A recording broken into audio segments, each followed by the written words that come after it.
Hello, it's Lee here again with the summary of Day 8 of the 2011 Rwanda trip. Fairly steady day today. We split into groups. 4 of the team headed off at 4 o'clock this morning up to look at the mountain gorillas. I've briefly spoke to them on our return, although a few of them are still in bed, but it sounds like they've had a fantastic trip up there, so we'll get more details on that later. The only bit I do know is apparently that Bob's been knocked over by a backhand like Martina Navratilova by one of the silverbacks and ended up on his back, so again, I might let Bob kind of refer you back to that one and get all the details when he's awake, but it sounds interesting nonetheless.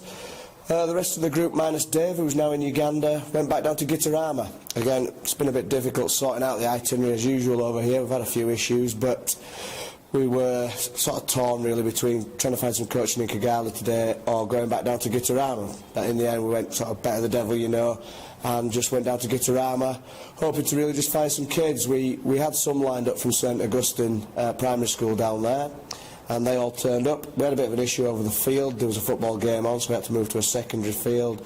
But again, in the end, we were promised 50 kids. We've probably ended up with nearer 80, 7 to 12-year-olds. Again, slightly delayed getting down there and slotting the field out, so we ended up only doing about an hour and a quarter, which was a shame. But again, a good hour and a quarter. We split them into 5 teams really and played pretty much matches with all of them, so after a sort of a mass warm-up, it was out into games.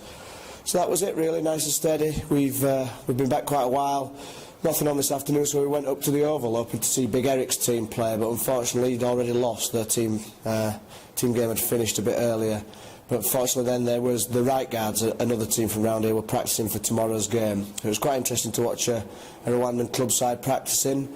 It didn't resemble much of a practice that you'd recognise in England. In fact, it pretty much recognised a game, really. They were just batting in the middle and bowling to each other. But it was really good. The standard was pretty high.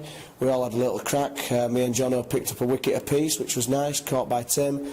And then Tim also had a bit of a shocker. Went for a full-length dive, lost his foot in, smacked straight on the forehead by a cricket ball. I'm happy to report he's all right, but his pride is a bit dinted, I think. But yeah, back now at the apartments, like I say, half of the people are asleep, rest of us are chilling out. And no plans as yet for the evening, but I'm sure we'll find something to do. And then up relatively early tomorrow, but a bit of a line actually. We don't set off till 9:30, but we are away to Peffer Orphanage again, which should be an entertaining morning. So I'll get someone to report back then. Cheers, bye.